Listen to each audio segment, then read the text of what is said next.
pelajar UiTM Dungun maut dirempuh SUV.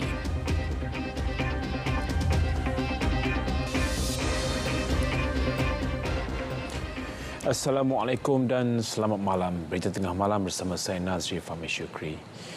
3 penonton UiTM kampus Dungun maut manakala seorang cedera parah selepas dirempuh sebuah SUV berhampiran universiti itu kira-kira 7.20 malam tadi. Perkara itu disahkan Timbalan Ketua Polis Terengganu Datuk Wan Rukman Wan Hassan. Kesemua mangsa meninggal dunia di lokasi kejadian. Mangsa maut dikenali sebagai Khairi Anwar Jamaluddin, Ku Adib Aizat Ku Azmi dari Selangor dan Muhammad Akmal Tukirin dari Muar Johor. Mangsa yang parah pula dikenali sebagai Ahmad Danish Muhammad Ridwan kini dirawat di Hospital Dungun. Mayat mangsa kini berada di Jabatan Forensik Hospital Dungun. Punca kejadian masih disiasat, pemandu SUV turut ditahan bagi membantu siasatan. Seorang kanak-kanak perempuan berusia 12 tahun dilaporkan hilang di Bandar Bukit Tinggi 1 Kelang semalam. Ketua Polis Daerah Kelang Selatan Asisten Komisioner Cha Hong Fong berkata pihaknya menerima laporan berhubung kejadian itu pukul 8.59 malam tadi. Hasil siasatan mendapati kanak-kanak itu turun ke tempat parkir selepas disuruh ibunya untuk mengambil makanan dalam kereta sekitar pukul 2.20 petang. Kanak-kanak itu kemudiannya turun seorang diri dan tidak kembali ke rumah. Mangsa kali terakhir dilihat berpakaian baju t-shirt berwarna hijau dan berseluar trek hitam. Orang ramai yang mempunyai maklumat berkaitan diminta untuk menyalurkan terus kepada IPD Kelang Selatan atau mana-mana balik polis berhampiran. PDRM tumpaskan 3 sindiket pengedaran dadah berjumlah lebih 24 juta ringgit dalam 3 operasi berasingan di sekitar Lembah Kelang dan Serta Johor pada 5 dan 7 Oktober. Dalam operasi pertama, 5 serbuan dilakukan di Ibu Negara dan Muar Johor. Polis menahan 7 individu masing-masing, 5 lelaki tempatan dan 2 wanita warga Thailand termasuk ketua sindiket berkenaan. Pelbagai jenis dadah dirampas bernilai 5 juta ringgit. Kesemua suspek direman antara 3 hingga 7 hari bermula 6 Oktober. Dalam serbuan kedua, pihaknya menahan 3 individu warga Thailand di sebuah rumah di Kepong dan menjumpai 250 bungkusan dadah.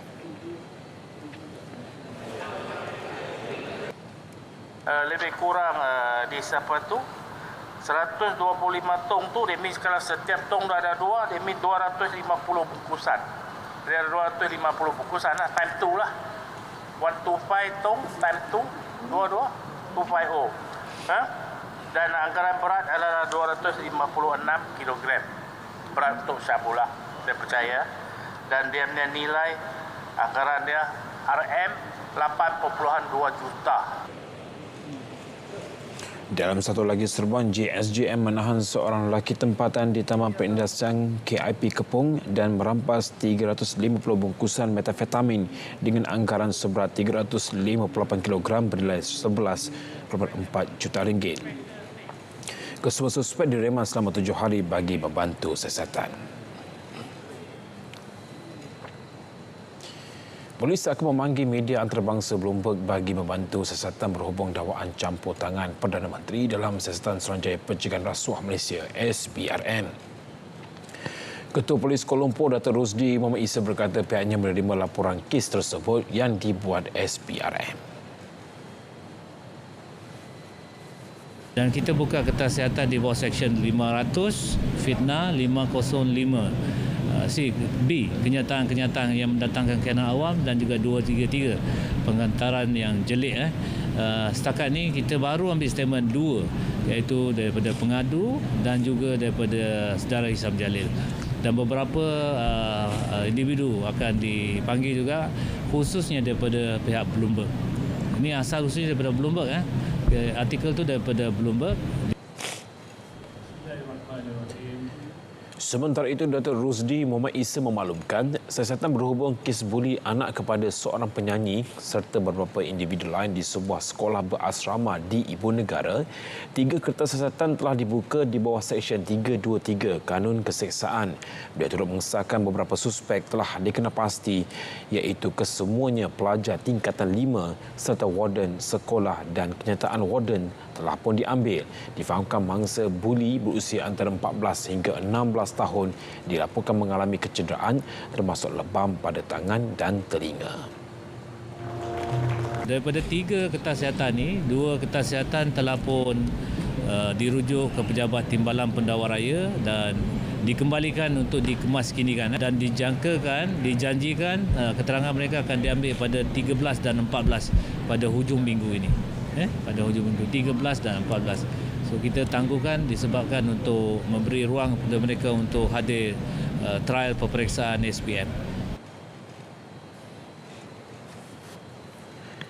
Kementerian Perdagangan Dalam Negeri dan Kos Sara Hidup KPDN menyita 4,000 liter minyak diesel di Kubang Pasu, Kedah.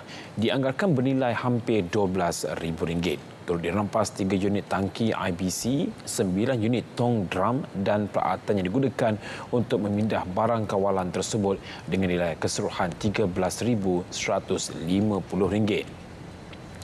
Pengarah KPDN Negeri Muhammad Nizam Jamaluddin berkata bekalan minyak diesel diperoleh dari stesen-stesen minyak berdekatan sebelum diseludup ke negara jiran. Kes disiasat mengikut Akta Kawalan Bekalan 1961.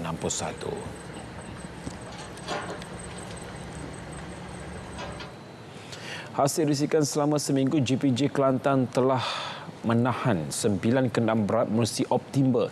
Operasi dijalankan di Jalan Kuala Betis setelah mendapat aduan daripada orang ramai berkenaan keselamatan di kawasan itu. Pengarah GPJ Negeri Muhammad Miswairi Abdullah berkata sebuah kenderaan telah disita kerana membawa muatan 75.58%. Manakala 8 buah kenderaan membawa lebih muatan melebihi 35% akan dituduh di mahkamah. Ini sebenarnya sebagai satu pengajaran amaran kepada pihak pengusaha terutamanya supaya mematuhi peraturan yang telah ditetapkan. JPJ tidak akan teragak-agak untuk lucut hak kenderaan-kenderaan ini ke mahkamah dan supaya perkara ini dapat dibendung sepenuhnya. So jangan ingat buat kali ini, lepas ni 4-5 bulan kita senyap tak ada. Kita akan sentiasa memantau, pasukan risikan kami akan sentiasa berada. Kena ingat risikan bukan sahaja JPJ, rakyat juga adalah perisik pada kami. Alat kawalan pencemaran tidak berfungsi dengan baik. Punca sebuah kilang memproses getah terbakar di Kulim keluarkan bau busuk. Jabatan Alam Sekitar JAS arahkan kilang itu lakukan tindakan pembetulan dan menyelenggara alat berkenaan dalam masa 2 minggu. Penahanan operasi kelengkapan turut dibuat atas kegagalan sistem berfungsi dengan baik selain bertujuan hentikan punca penyebaran. JS juga turut jalankan pengawasan kualiti udara di kawasan berkenaan selama 72 jam.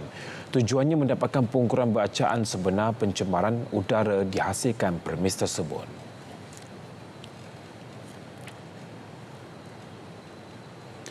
Kerajaan Pahang sedang menyiasat dakwaan penghapusan hutan Sungai Lembing. Menteri Besar Datuk Wan Rosdi Wan Ismail menjelaskan perkara tersebut telah diberi perhatian serius dan sedang dalam proses penyiasatan.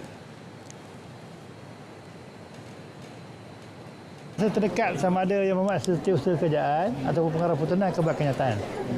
Dan kita ada bincang tadi dalam syarat esko tadi. Terdahulu, Dewan Pemuda PAS Pahang menuntut penjelasan daripada agensi berkaitan dan kerajaan negeri berhubung dakwaan penjarahan hutan Sungai Lembing. Mahkamah Rayuan menetapkan 18 November depan bagi keputusan rayuan pendakwaan berhubung pembebasan Ahli Parlimen Kinabatangan Datuk Seri Bung Mokhtar Radin dan isterinya atas 3 pertuduhan rasuah berjumlah 2.8 juta ringgit membabitkan pelaburan Fekra Berhad. Panel 3 hakim yang dipengerusikan Hakim Datuk Ahmad Zaidi Ibrahim menetapkan tarikh itu selepas meneliti hujahan bertulis dan mendengar hujahan lisan daripada peguam serta timbalan pendakwa raya. Menurut Hakim, hujahan bertulis pihak pendakwaan sudah mencukupi untuk panel hakim menganalisis dan membuat keputusan. Situasi semasa banjir, menurut portal info bencana JKM, 4,225 penduduk terjejas banjir direkodkan di 16 negeri setakat 11 malam tadi. Paling tinggi di Kedah, 3,269 penduduk daripada 1,079 keluarga dipindahkan ke 23 PPS. Diikuti Perlis, 504 penduduk daripada 162 keluarga berlindung di 6 PPS. Manakala 150 penduduk daripada 42 keluarga di Johor dipindahkan ke 4 PPS. Sementara di Perak, 137 orang daripada 40 keluarga berlindung di 2 PPS. Selain 1 PPS dibuka di Sarawak dan Pahang. Sultan Selangor, Sultan Saraburi Idris Shah menitahkan pembentukan sebuah jawatankuasa berhubung pemulihan kanak-kanak yang diselamatkan dari GISB Holding GISBH. Selangor Royal Office menerusi laman Facebook memaklumkan jawatankuasa itu akan bertanggungjawab bagi penghasilan kertas kerja terperinci untuk mengenal pasti kaedah pemulihan terbaik membabitkan lebih 600 kanak-kanak berkenaan. Sultan Sarafuddin turut bertitah supaya jawatankuasa itu diwujudkan segera dan tidak dilengah-lengahkan kerana ia membabitkan masa hadapan kanak-kanak terbabit. Jawatankuasa itu akan melapor terus kepada Sultan Selangor serta bertanggungjawab memulihkan kanak-kanak ini seterusnya diintegrasikan semula ke dalam masyarakat dalam tempoh yang ditetapkan. Penyertaan pada Majlis Tilawah dan Hafazan Al-Quran Peringkat Antarabangsa MTHQA tahun ini meningkat ketara daripada 52 negara kepada 71 negara. Menteri Jabatan Perdana Menteri Hal Ehwal Agama Datuk Dr. Muhammad Naim Mokhtar berkata, ia bukti kesatuan umat Islam seluruh dunia menerusi Al-Quran sekaligus memberi keyakinan kepada masyarakat dunia tentang kukuhnya perkembangan syiar Islam di Malaysia.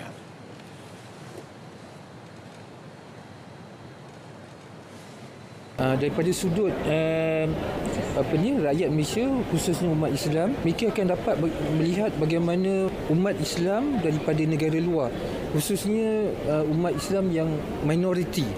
Kadang-kadang tu ada negara yang tak pernah dengar pun daripada mana kan, tapi boleh baca Quran tu dengan baik. Jadi dia memberi kesan yang besar pada umat Islam dan memotivatkan dia orang ni menggalakkan mereka ni untuk mencintai Quran.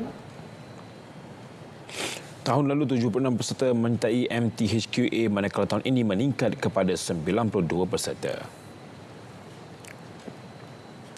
Sementara itu, Qari kelahiran Palestin Motas Hifzi Yassin Abu Nina merupakan satu-satunya peserta dari negara itu yang menyertai MTHQA kali ini. Jelas beliau meskipun negaranya masih dalam kemuncak ketegangan, namun itu tidak mematahkan semangatnya untuk mewakili Palestin. يعني أتشرف أن أشارك في ظل هذه الظروف الصعبة التي يعيشها الشعب الفلسطيني وفي ظل هذه الحرب القائمة على الشعب الفلسطيني. يشرفني أن أمثل بلدي فلسطين في هذه المسابقة المباركة في دولة ماليزيا. على الرغم من المضايقات وعلى الرغم من هذه الحرب القائمة على فلسطين، إلا أنني أصريت أن أشارك في هذه المسابقة وأن أمثل بلدي الحبيب فلسطين.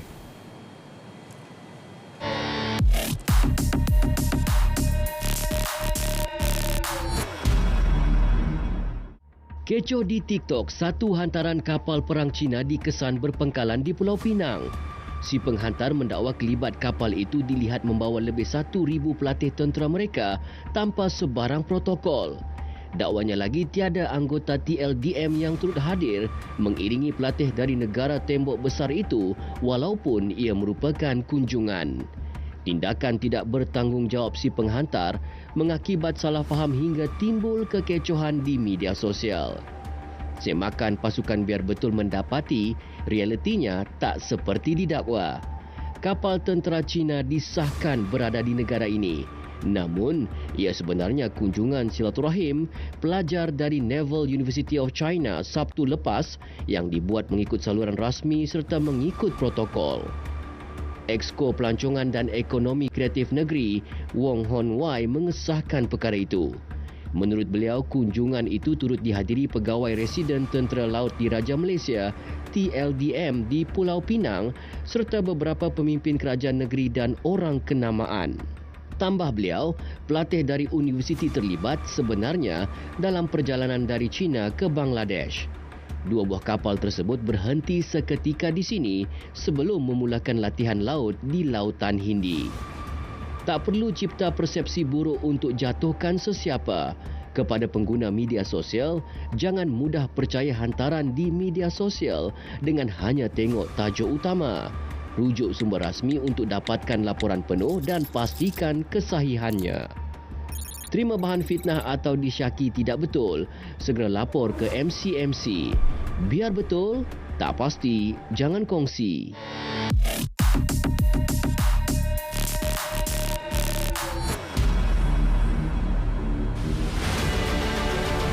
Tahun 2025 bakal menjelang. Malaysia akan mempengerusikan komuniti serantau iaitu ASEAN. Saksikan Majlis Penyerahan Pengerusi ASEAN 2025 secara langsung dari Republik Demokratik Rakyat Laos pada 11 Oktober 2024, 3 petang, hanya di TV1, saluran berita dan RTM Klik.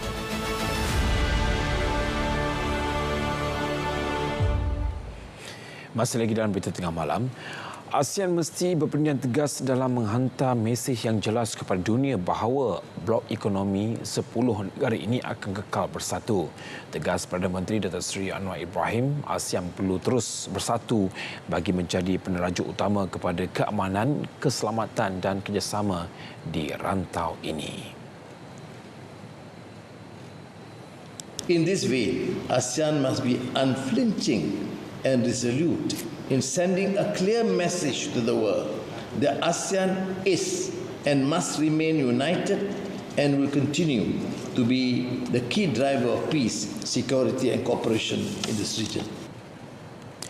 Ketegangan global yang kini terus meningkat dan polarisasi dilihat mengatasi integrasi ASEAN. Justru negara anggota perlu menolak perkara yang cenderung menyebabkan perpecahan. Beliau menyampaikan kenyataan negara pada sesi plenari di sidang kemuncak ASEAN ke-44 dan ke-45 serta sidang kemuncak berkaitan. Perdana Menteri kemudian berkesempatan mengadakan pertemuan dua hala dengan dua rakan sejawatannya dari Timor Leste dan Singapura. Pertemuan bilateral bersama Perdana Menteri Timor Leste Xanana Gusmao berlangsung selama 15 minit di Pusat Konvensyen Kebangsaan NCC Vientiane. Antara yang dibincangkan kedua-dua pemimpin termasuk keanggotaan penuh Timor Leste dalam blok ASEAN yang diyakini mampu memperluas dan mengembangkan sektor ekonomi serantau. Timor Leste masih menunggu keputusan konsensus negara-negara ASEAN untuk diterima sebagai anggota penuh pertubuhan itu. Pertemuan dua hala bersama Perdana Menteri Singapura Lawrence Wong pula berlangsung selama 20 minit di Hotel Kediaman Datuk Seri Anwar. Ia bagi membincangkan isu berkaitan kerjasama dua hala antara Kuala Lumpur dan Singapura.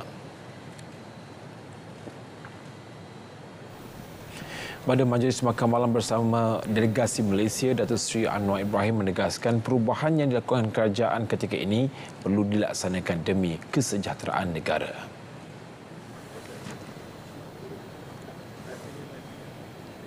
Orang bicara tentang paradigm shift atau anjakan, tapi tak ramai yang benar-benar faham dan cuba melaksanakan. Anjakan itu kerana kalau tidak dilakukan perubahan yang lebih bermakna, lebih rancak, kita akan kembali kepada keadaan yang muram dan lembab dari sudut pertumbuhan ekonomi. Kalau tanya saya, dah kita ada kestabilan politik seperti yang disebut tadi, kita gunakan, manfaatkan untuk perbaiki tata kelola. Beliau berkata demikian pada majlis makan malam bersama delegasi Malaysia yang menghadiri siang kemuncak ASEAN ke-44 dan ke-45. Turut hadir Menteri Luar Datuk Seri Muhammad Hassan dan Menteri Pelaburan, Perdagangan dan Industri Datuk Seri Tengku Zafrul Abdul Aziz. Rang Undang-Undang Perlembagaan Pindaan 2024 mengenai kewarganegaraan akan dibahas dan diputuskan dalam sidang Parlimen bermula 14 Oktober ini. Menteri Dalam Negeri Datuk Seri Saifuddin Nasution berkata, tumpuan pindaan itu diberikan berkaitan isu permohonan hak kewarganegaraan bagi anak yang lahir di luar negara. Pindaan yang akan dibahaskan itu juga sudah melalui proses yang panjang dan sudah dibentangkan kepada Majlis Raja-Raja.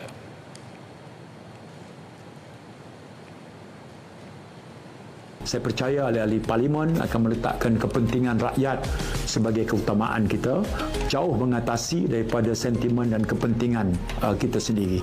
Dan kita yakin ini adalah keputusan yang betul. Tugas kerajaan Madani, kerajaan Malaysia ini di bawah KDN yang diberikan tugas adalah untuk melengkapkan proses itu, membentangkan kepada Dewan Rakyat, dan mudah-mudahan kelulusannya itu bila diperolehi akan memberi manfaat besar kepada rakyat Malaysia. Beliau turut memberi jaminan bahawa cadangan pindaan ini telah dikaji dengan teliti untuk memastikan perlembagaan dihormati dan keselamatan negara tidak dikompromi.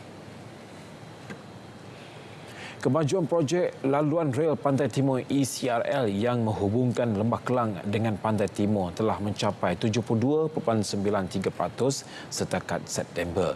Menteri Pengangkutan Anthony Loke berkata tahap kemajuan itu selari dengan jadual penyiapan jajaran ECRL dari Kota Baru ke Terminal Bersepadu Gombak pada Disember 2026. Manakala jajaran rel antara Gombak dan Pelabuhan Kelang pula dijangka siap sepenuhnya pada Disember 2027.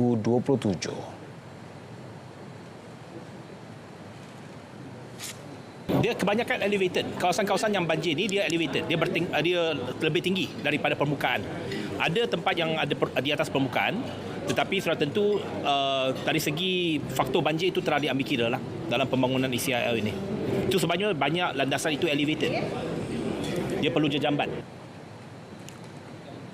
Terdahulu beliau menyaksikan majlis menandatangani memorandum persefahaman antara Eastern Pacific Industrial Corporation Berhad dengan Malaysia Rail Link Sdn Berhad. MOU itu sebagai langkah strategi dalam usaha meneroka kerjasama untuk mengintegrasikan operasi syarikat dengan rangkaian projek ECRL. Malaysia kini di landasan tepat untuk memperkukuh kedudukannya dalam pasaran digital global. Menteri Digital Gobind Singh Teo berkata, ia seiring jangkaan ekonomi digital negara menyumbang 25.5% kepada keluaran dalam negara kasar KDNK menjelang akhir tahun depan. Beliau turut berpendapat bahawa sasaran itu berpotensi untuk melebihi jangkaan asal. Ini susulan pelaburan besar daripada syarikat teknologi antarabangsa Google, Meta dan Oracle fokus kepada industri pusat data dan semikonduktor. Now this mainly in the data center and semiconductor industries. International investors therefore have faith and confidence in Malaysia, and this I think due to our business-friendly policies, stable government, good infrastructure and strategic location. Malah kerjasama India akan memperkukuhkan lagi pembangunan ekonomi digital kedua-dua negara khususnya dalam bidang sektor teknologi digital. Antara fokus kerajaan adalah membangunkan infrastruktur, meningkatkan ketahanan digital dan menjadikan Malaysia sebagai hub digital utama di rantau. Satu badan penasihat telah dilantik Suruhanjaya Komunikasi dan Multimedia MCMC bagi meneliti kewajaran untuk meminda Akta Perkhidmatan Pos 2012. Tindakan itu seiring dengan perkembangan dan transformasi perkhidmatan kurier tempatan. Menteri Komunikasi Fahim Fadil berkata proses menyiapkan laporan pindaan akta tersebut akan mengambil masa antara 8 hingga 12 bulan.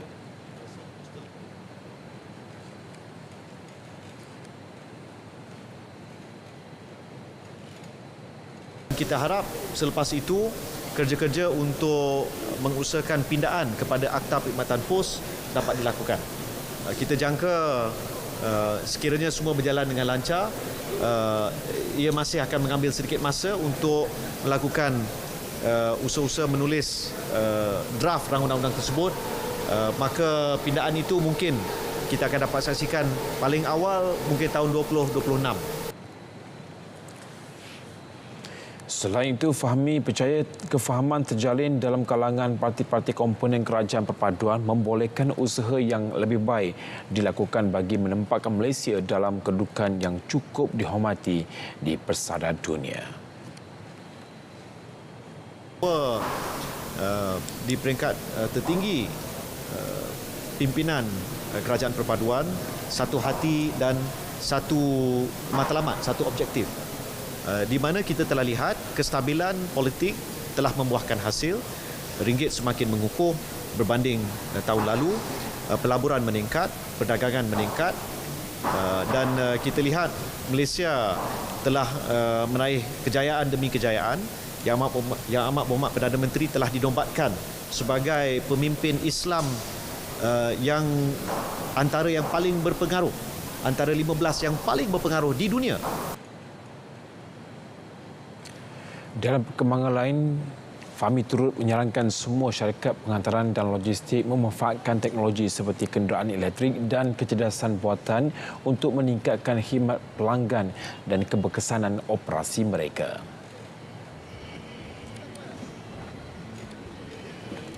Jadi saya tidak lihat ada keperluan untuk membuang pekerja dengan memanfaatkan AI, tapi tenaga kerja boleh disesuaikan dengan pekerjaan-pekerjaan yang baru seperti menganalisa data, dan AI cuma mampu membuat beberapa perkara, tidak boleh menggantikan tenaga kerja manusia. Dan kita lihat pada waktu ini AI boleh diterapkan dalam beberapa aspek pengurusan mana-mana syarikat, termasuk aspek logistik. Ya.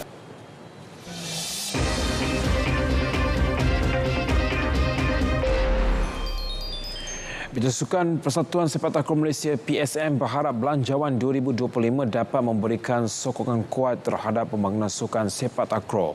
Presiden Datuk Muhammad Somali Ridwan berkata, dana kerajaan penting untuk memastikan sukan itu terus berkembang dan mendapat tempat di hati rakyat Malaysia.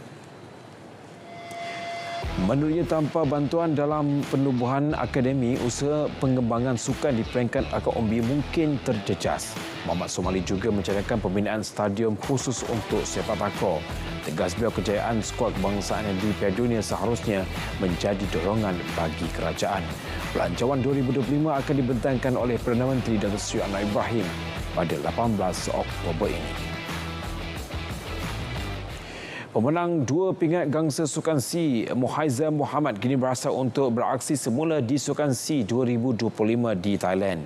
Keyakinannya itu semakin meningkat selepas menjuari maraton terbuka lelaki di Kuala Lumpur Standard Chartered Marathon KLSCM 2024 baru-baru ini. Beliau juga berusaha mengatasi catatan pemenang gangsa Sukan C 2023 Huang Hunyan Tan yang mencatat 2 jam 35 minit 49 saat. Muhaiza mengakui kejayaannya merampas semula gelaran juara KLSCM adalah hasil usaha gigihnya dalam latihan. Dalam perlumbaan itu, beliau mengatasi Muhazi Hamzah yang menduduki tempat kedua dengan catatan 2 jam 41 minit 38 saat.